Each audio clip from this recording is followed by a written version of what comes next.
প্রতিদিন কত কিছু শুনি, গান, গল্প, তুচ্ছ কথাবার্তা। কিন্তু ভাই, শেষ কবে তুমি কোরআনের শব্দ শুনেছিলে মন থেকে?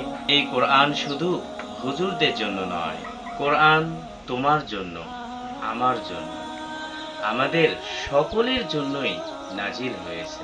আল্লাহ বলেন, এটি এক মুবারক কিতাব, আমি এটি তোমার প্রতি নাজিল করেছি, যাতে তারা এই আয়াতগুলো নিয়ে চিন্তা করে।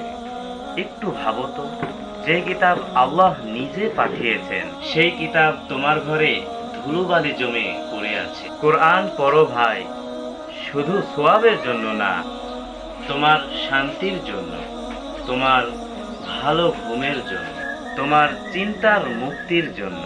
যখন কোরআনের শব্দ তোমার হৃদয়ে বাজবে, তখন আর কোনো দুশ্চিন্তা তোমার মন দখল করতে পারবে না।